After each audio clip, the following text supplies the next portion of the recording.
Good lovely morning, welcome back to Sorry Grigori. This week we are going to talk about 5 more words and their 5 business synonyms. Yes, this is part 2 of the series. If you haven't seen the first video yet, you should definitely have a look at that first.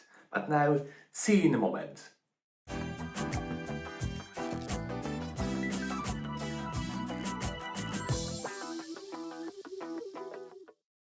So, what's the difference between general English and business English? Well, sometimes there is not very much difference.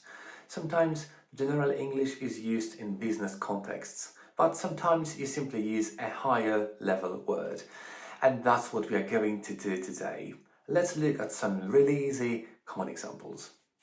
Now, before we get started, please make sure that you subscribe to this channel, hit the bell icon so that you are alerted when I upload another useful clip next time.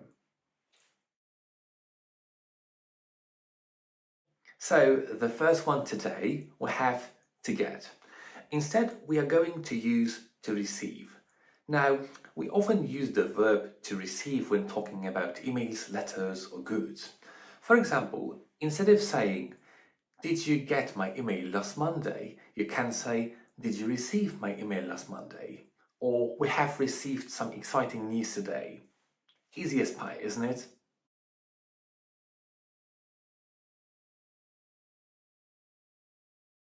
The next word today is to allow, and we are going to switch it for the word to authorize. Now, beware, British English uses an S, and in American English they will use a Z. We may authorize spending, we authorize actions, or we may use authorize around planning. So, for example, "I didn't authorize this payment," or "You must get the manager to authorize your access card before you can enter." Okay, the next verb we are going to switch is the verb to buy, and we're going to switch it for the verb to purchase. For example, instead of saying, "I need to buy 300 desks for the new office," you can say, "I need to purchase 300 desks for the new office." Easy, isn't it?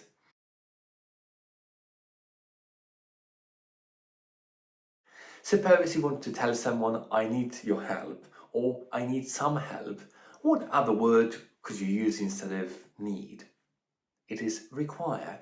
In this sentence, you can also change more than the verb. The verb is the key, but instead of saying, "I need some help," you could say, "I require some assistance." That sounds much more professional. Okay, the final word today, and we have to answer. If you're going to answer a question, an email, a comment, or any issue, then instead you could use the verb to respond. This is much more professional sounding. So instead of saying, "I will answer your message," you can say, "I will respond to your message when I get time," or "I'm not sure I want to respond to this at the moment," or "I must respond to this question because it's very important."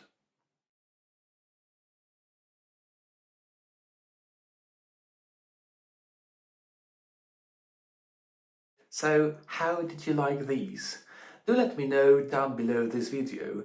As your exercise, try to do that for every basic word that you know in general English. Try to find slightly more formal versions and then use them in your office environment.